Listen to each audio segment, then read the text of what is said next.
Hello and welcome to this video that is a continuation on the video with FastAPI and Scikit-Learn. In that video, we created an API to serve a Scikit-Learn model. We created a random forest classifier, and then the random forest classifier, we dumped it using Joblib, saved the model. Then we used FastAPI and Joblib to load the model, and the FastAPI created an API to serve different endpoints, where we had one get endpoint to show the data points. Then we had a post where you could create a prediction. The prediction required for you to post the data on sepal length, sepal width, petal length, and petal width in a JSON object. We tried it out in Swagger UI. Then we tested it out in Python in Jupyter Notebook and also in curl. It worked that we could do a prediction through this API and get back, we could post these data and then get back the prediction, which flower it predicted. That is how far we came. I will show you that in code soon. Then in this video, we will go into using Streamlit to actually creating the front end for this.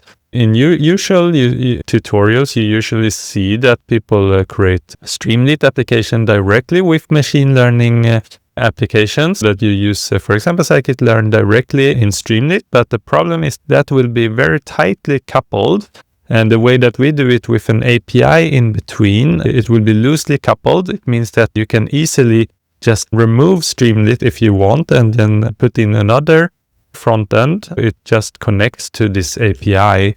That is the idea. I'll show you with Streamlit, but you could do this with whatever front end you want. Yes, let's move on to Visual Studio Code and continue where we left off. Here in Visual Studio Code, I'll show you how far we have come. First, I activated my environment, and then I did UVcorn API :app, and then -- reload and get into this FastAPI app, and I go into the docs. Here you can see we have get here, and we can try it out, and we run it, and we can see we get back all the data points of the iris. And then for post, we click here. And we can send in this request body. When we try it out, we send in this request body. You can change this if you want. There's a Pydantic model that will validate this, see that it has a range of values. That's okay. Execute this. You can see that we get back a prediction. We get predicted flower iris setosa. This is how far we came. And I want to show you the API now. It looks like this. Basically, we have the router that we get this endpoint here.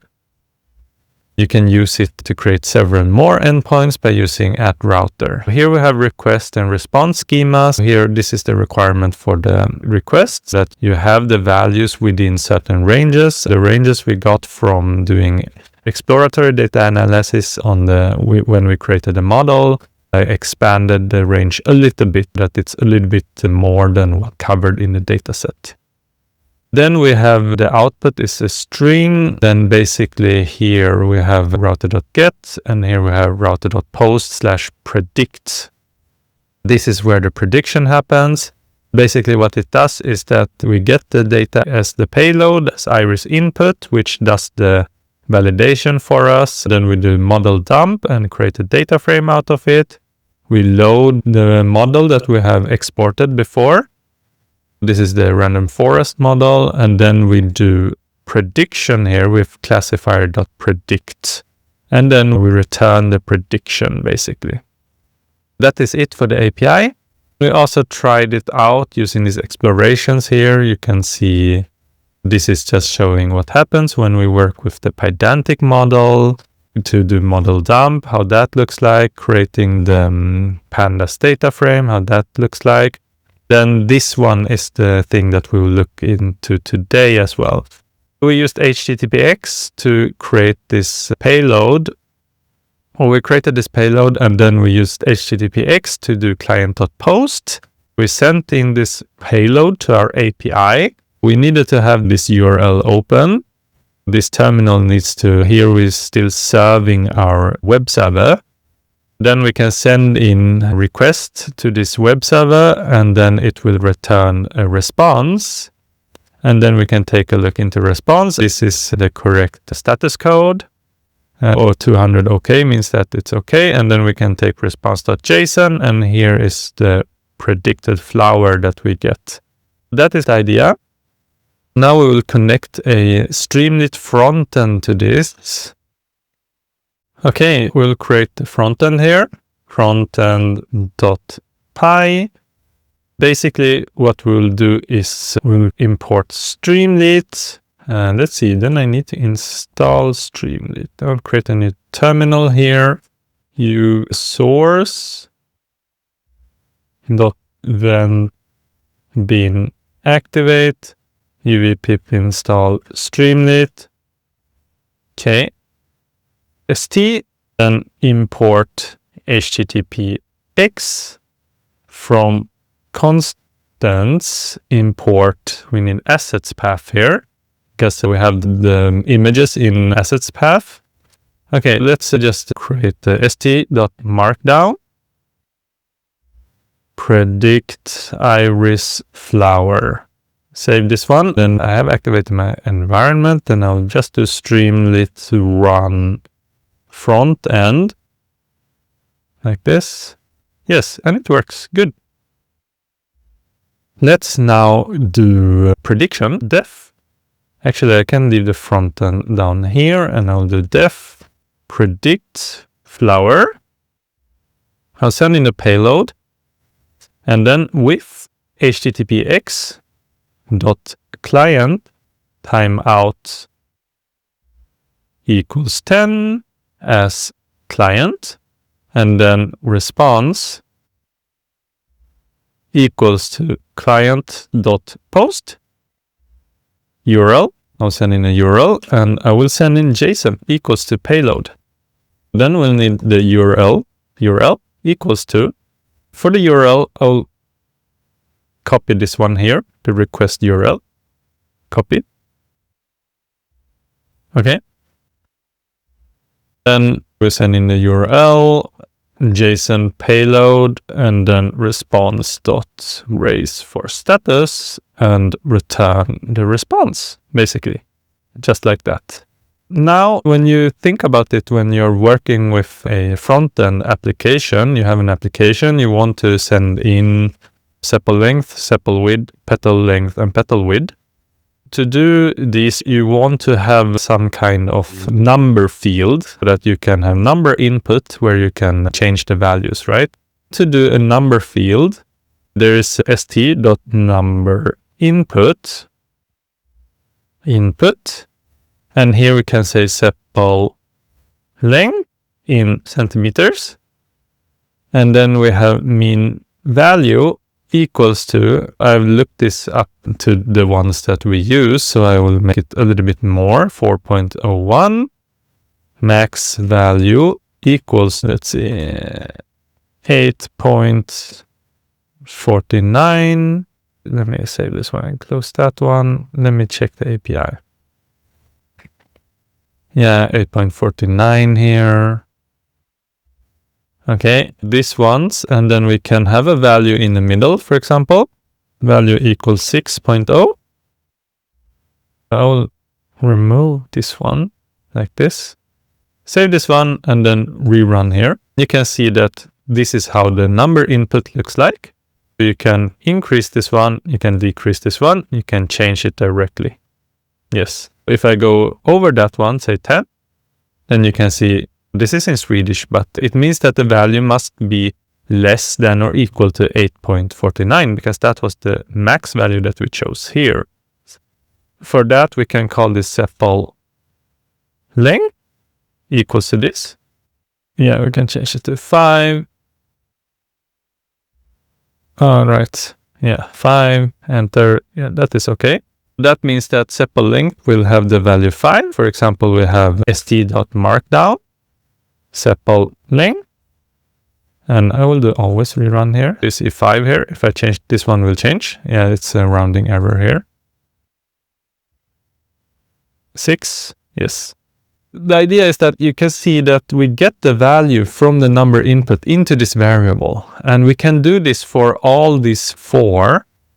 I will do the same here with all the other ones.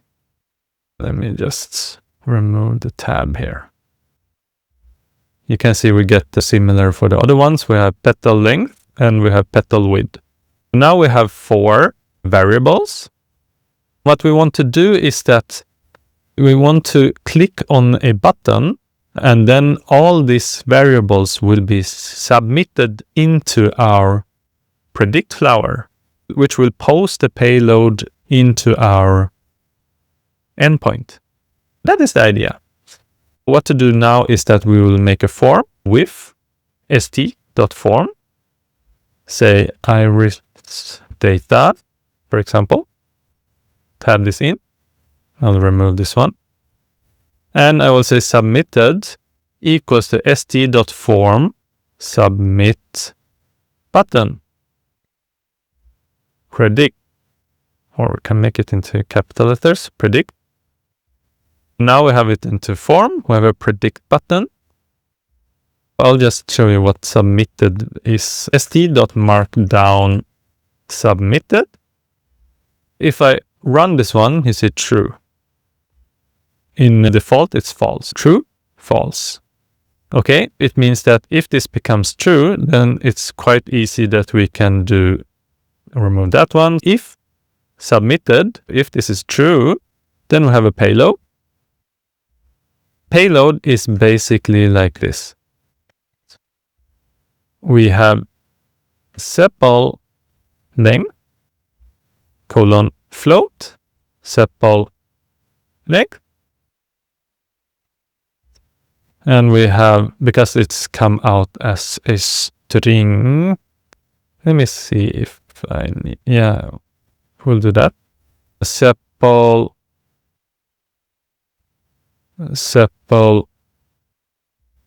width. Let's see, sepal width. I'll just, before I do this, I will actually just want to check the type. I want to check the type of that markdown, say type of petal width, class float. It's already float. Good. If they already is float, then I don't need to change it to float here. Okay. Then we continue here. What else do we have? We have sepal width, we have sepal length, we need to have petal length, and we need to have petal width as petal width. Okay, now we have our payload. And what we do with our payload is very simple. We have a response equals to predict flower. We send in our payload. Remember that the payload needs to be sent in as a dictionary, and this is the dictionary that we have created. We have a response. We can do st.markdown response, rerun, predict,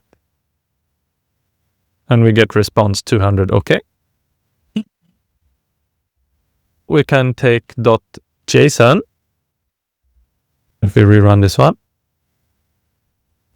Then we get predicted flower iris vasi colored. Okay, then we can do as simple as this. We can do flower equals to response.get predicted flower. We take out the predicted flower here. We make it into caseful, that it's a lowercase. And then I change this to flower. And I can make it into an F string here. We have predicted flower is st. Then we have, okay, we can start with this one. Always rerun. Predict. We get predicted flower is iris vasi color. Cool. We can do st.image now. F string assets path / flower. because this is lowercase and it's this exactly same as the ones I have in my assets. We have versicolor, iris versicolor. Except we need to have .jpeg also. .jpeg, and this should be it. If I predict this one, okay, we may need to. Okay, let's see. Flower, yeah, we need to have removed this one. We had an. Okay, predict. Yes, we get the versicolor. Beautiful. Okay, let me take a look into some our data. Actually, we can take a look into the data also. If we take here, before the form, we can take here st.data, or yeah, to simplify, I don't need to do that. We'll go into explorations, model development. Just want to look into the data a little bit. Okay, this should be iris setosa. Then sepal length 5.1, we'll make it 5. Sepal width, say 3. And then petal length, okay, 1.6. Petal width 0.2, 0.3, for example. Predict. Iris setosa. And you have iris setosa here. Good. Let's see if we can find another one here. Iris setosa. Yeah, I'm a little bit lazy here. Otherwise I could just. Yeah, I'll just scroll it here. Iris versicolor we showed, right? Or I forgot. Yeah, we can take versicolor. Let's see. 6, 2.8, 3 works. Here, petal length, 4.8. And then petal width, it's quite large one, 1.3. Okay, then we have here versicolor.